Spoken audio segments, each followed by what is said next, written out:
In the course of time, Amnon son of David fell in love with Tamar, the beautiful sister of Absalom son of David.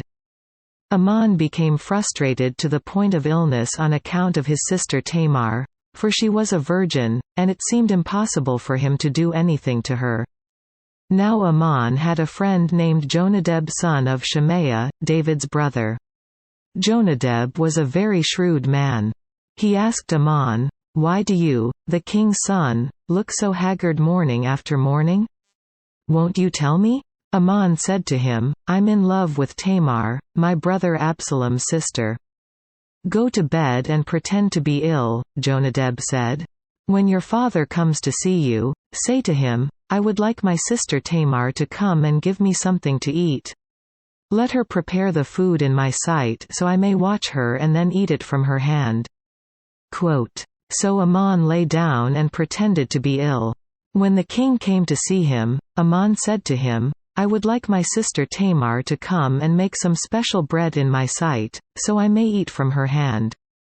David sent word to Tamar at the palace, 'Go to the house of your brother Amnon and prepare some food for him.' So Tamar went to the house of her brother Amnon, who was lying down. She took some dough, kneaded it, made the bread in his sight and baked it. Then she took the pan and served him the bread, but he refused to eat.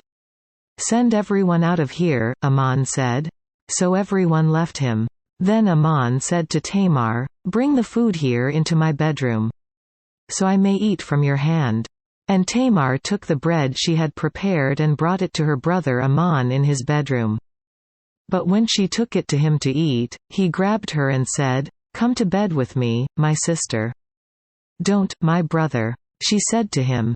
'Don't force me. Such a thing should not be done in Israel. Don't do this wicked thing. What about me? Where could I get rid of my disgrace?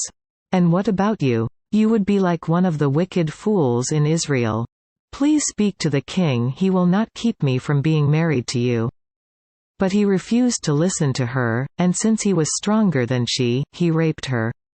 Then Amnon hated her with intense hatred. In fact, he hated her more than he had loved her. Amnon said to her, 'Get up and get out.' 'No,' she said to him. 'Sending me away would be a greater wrong than what you have already done to me.' But he refused to listen to her. He called his personal servant and said, 'Get this woman out of here and bolt the door after her.'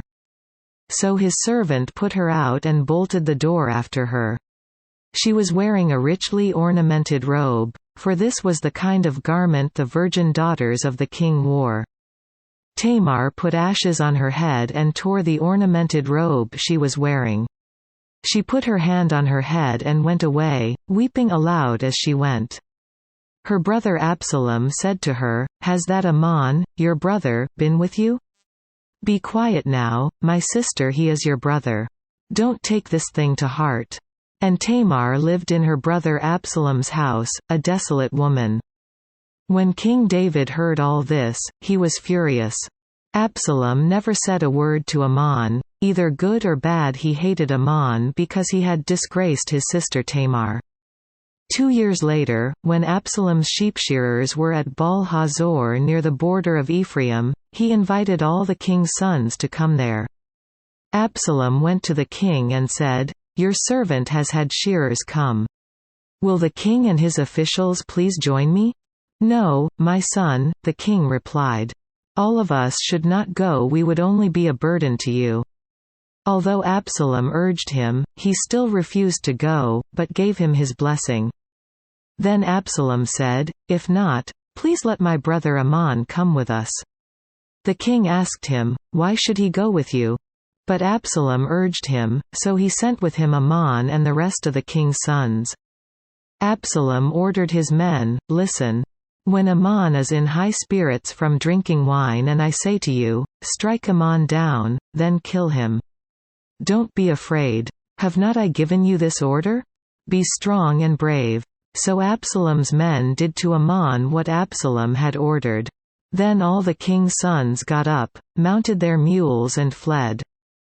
While they were on their way, the report came to David, "Absalom has struck down all the king's sons, not one of them is left." The king stood up, tore his clothes and lay down on the ground, and all his servants stood by with their clothes torn.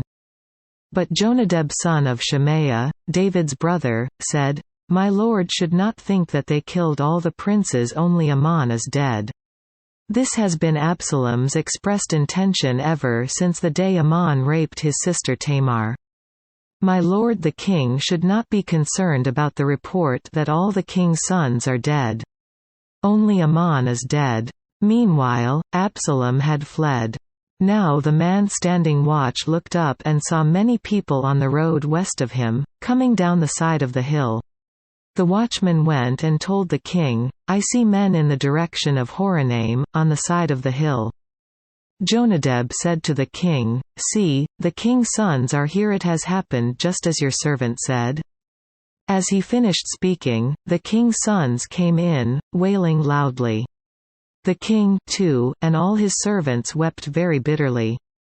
Absalom fled and went to Talmai son of Ammihud, the king of Geshur. But King David mourned for his son every day. After Absalom fled and went to Geshur, he stayed there 3 years.